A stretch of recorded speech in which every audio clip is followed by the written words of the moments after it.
Hava güzel. Yağmur yağmıyor. Sağ olun. Böyle seçimde geldi gitti kayboldu olmasın. Yok öyle düşüncemiz olmadı. Biliyorum şüphesiz. Biz bir selam verelim. Buralardayız inşallah. Memleketin sorunlarıyla ilgilenmeye devam ediyoruz.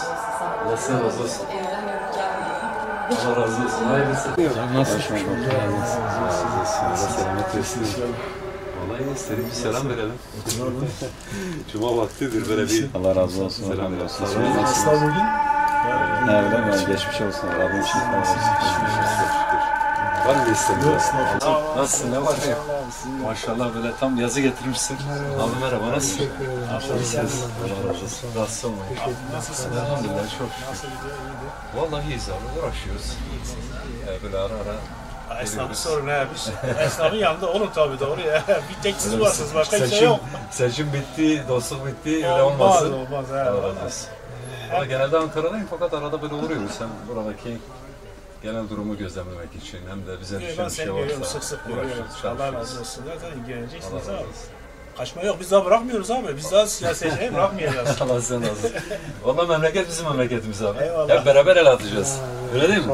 Allah yardımcı Şey ikram edelim. Allah razı olsun. Cuma Çay, vakti kahve. dedik Allah razı olsun. Daha yeni içtik. Dedik öyle bir selam verelim. Allah razı olsun. Nasıl gidiyor? Şükür Allah'a idare ediyoruz. Selamet versin.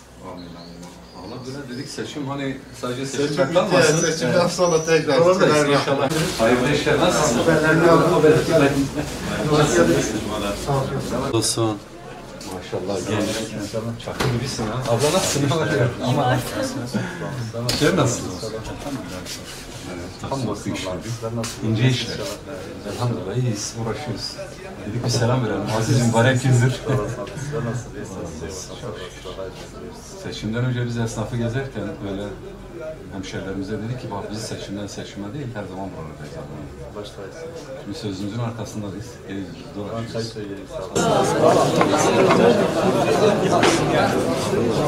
Rahatsız olmayın. Bir selam verelim. İyisiniz.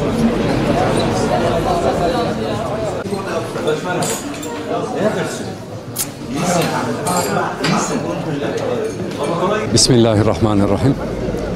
Allah'ın selam ve rahmeti üzerinize olsun. Cumamız mübarek olsun.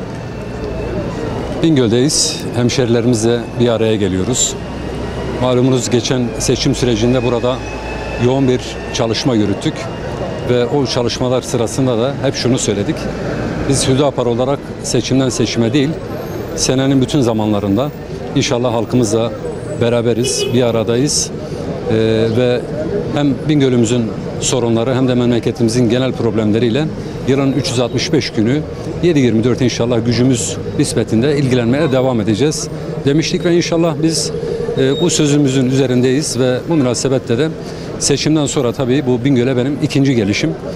Bu vesileyle hem teşkilat mensuplarımızla bir araya geliyoruz.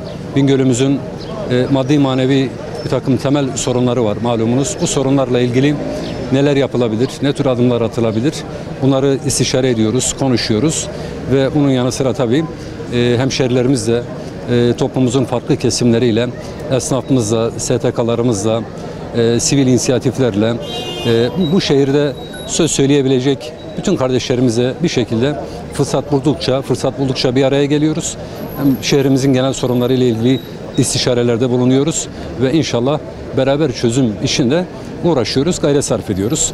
Evet, Bingöl'le ilgili daha önce birçok şey söyledik. Evet, Bingöl'de hem belediye hizmetleri anlamında hem de bir takım merkezi hükümete taalluk eden konularla ilgili ne yazık ki çok ciddi sorunlar var. İnşallah biz bu sorunların yakından takipçisi olacağız. Ama burada bir hususun özellikle altını çizmek istiyorum.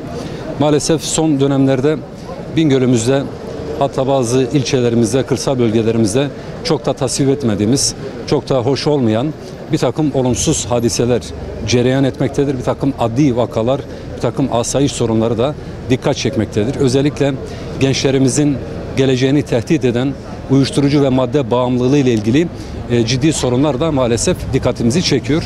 Biz buradan hem vatandaşlarımıza hem de bu şehri idare eden yetkililere şu çağrıda bulunuyoruz. Diyoruz ki bu şehir bütünüyle hepimizindir. Dolayısıyla buradaki huzurun, barışın, esenliğin sağlanması için hepimizin mutlaka üzerimize düşen vazifeyi en iyi şekliyle yapması gerekir.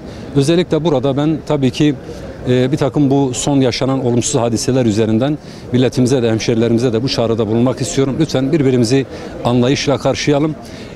Oturarak, konuşarak sorunlarımıza çözüm bulmaya gayret sarf edelim. Allah muhafaza bir anlık öfkeyle birçok olumsuz hadise meydana gelebiliyor.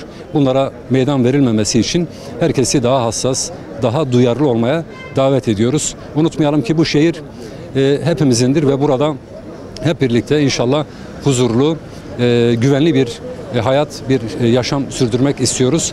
Allahu Teala akıbetimizi hayretsin inşallah. Biz de dediğim gibi memleketimizin sorunlarıyla ilgilenmeye devam edeceğiz. Buradayız. İnşallah hem Bingöl'ümüzün merkezinde hem kırsal bölgelerimizde de bundan sonraki süreçte de çok daha yoğun bir şekilde bu çalışmalarımızı sürdüreceğiz. Bizim derdimiz milletimizin sorunlarını gündeme getirmek, bu sorunlara çözüm üretebilecek mekanizmaları harekete geçirmektir.